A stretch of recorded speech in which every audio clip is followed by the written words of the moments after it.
थोड़ा-सा चैलेंजिंग हो गया है। प्रयास करें कि अपना लेवल को उस यूपीएससी लेवल तक ले जाएँ, ताकि उससे बेनिफिट ये होगा कि जो होता है ना कि आसमान से गिरे तो खजूर खजूर पे पे अटके। अटके।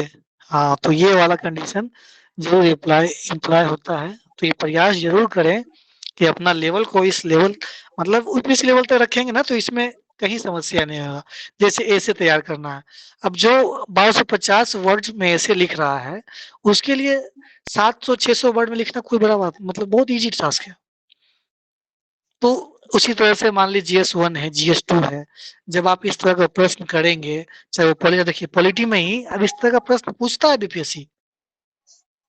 पहले सीधे पूछता था फंडामेंटल राइट, डीपीएसपी और इलेक्शन कमीशन और पंचायती राज हो गया। अब प्रश्न को ट्विस्ट कर देता है। वो ट्विस्ट का आपको आइडिया कब मिलेगा जब आप यूपीएससी लेवल का तैयारी करेंगे, चाहे वो पीटी हो, चाहे मेंस हो, तो आपको बहुत बेनिफिट होगा बीपीएससी के एग्जाम में। देखिए, एक्चुअली क्या है कि कार्तिकेयन जी ने जी भी जैसे तैयारी किया है, तो इन्होंने सिर्फ बीपीएससी का तैयारी तो किया नहीं है। आज ये अधिकारी हैं, बीपीआरओ हैं, तो इन्होंने यूपीएससी का तैयारी किया है बाकायदे। बहुत सारे एग्जामिनेशंस, बहुत सारे इंटरव्यू दे के बैठे हुए हैं, तब जाके बीपीएससी हुआ है। तो इसलिए आपका तैयारी जब डाइवर्स रहेगा, तो आज नहीं तो कल फिर यूपीएससी देने का चांस है इनके पास। ये इनको नॉलेज है, ये दे सकते हैं। अदरवाइज चांसेस तो आपके पास भी हैं, लेकिन आप दे के भी क्या करेंगे अगर आपकी तैयारी उतनी नहीं रहेगी।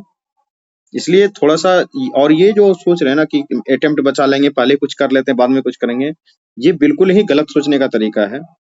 जो करेंगे ना जीवन में एक साथ करेंगे, और 24 घंटे पर्याप्त समय होते हैं कुछ भी करने के लिए। कार्तिकेयन जी क्या कर रहे हैं? जॉब कर रहे हैं। ऑब्वियस सी बात है, ऑफिस जाना होता है, 8 घंटे का ड्यूटी रहता है। उसके बाद फिर यहाँ आके आपको पढ़ा भी दे रहे हैं, खुद भी अपने लिए पढ़ लेते हैं, और भी पर्सनल लाइफ होंगी, उसमें भी टाइम देते होंगे।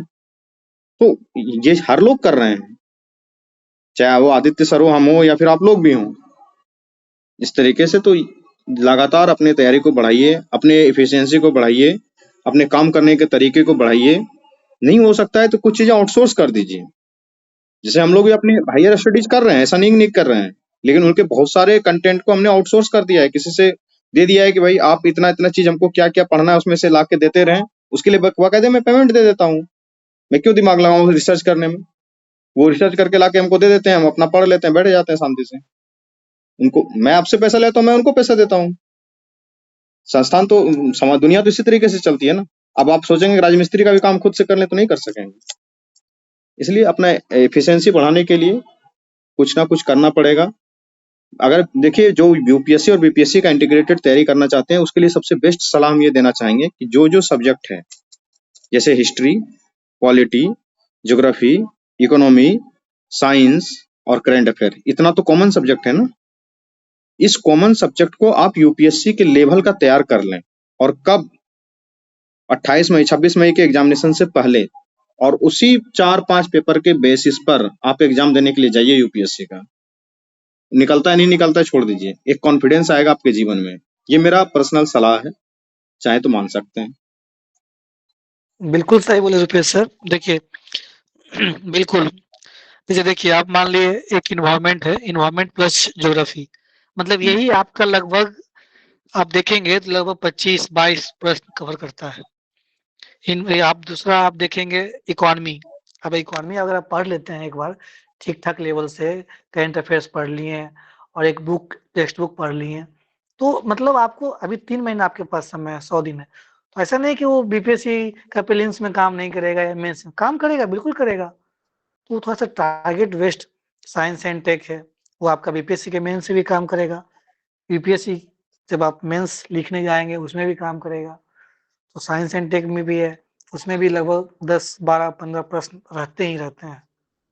Economy, science and tech, environment plus geography और पॉलिटी, यही लगभग 70 से 80% कवर करता है यूपीएससी का प्रीलिम्स का। तो तैयारी करना चाहिए, पढ़िए, अपना लेवल अप करिए, वो बेनिफिट करेगा। बिल्कुल आप लोग रुपेश तैयारी सर करें, कंटिन्यू। और फिर हम लोग प्रयास करेंगे ना कि आप लोगों को मतलब कि ये एग्जामिनेशन वो भी आसानी है, ऐसा बहुत टफ नहीं है। आखिर कर रहे हैं तो हम आप में से ही कोई एक लोग तो कर रहे हैं उसको ना। उसको किस तरीके से आसान तरीके से किया जाए, उसके लिए हम लोग बहुत सारा चीज कर भी रहे हैं। उसका कुछ चीजें आप लोगों को भी हम ला के दिखाएंगे। हम चूंकि पढ़ाते हैं उसमें भी हैं, उस बैच में भी मेरा पढ़ाने का काम है। तो उसका बहुत सारा चीज़ हम आपको इसी बैच में लाके दिखाएँगे कि देखिए किस-किस तरीके से आसान तरीके से वहाँ भी चीज़ों को पढ़ाया जा सकता है, समझाया जा सकता है। ठीक है? तो उम्मीद करेंगे कि आप लोग भी अपना माइंडसेट को बदलें और जिनको जो समस्या हो वो पूछ लें।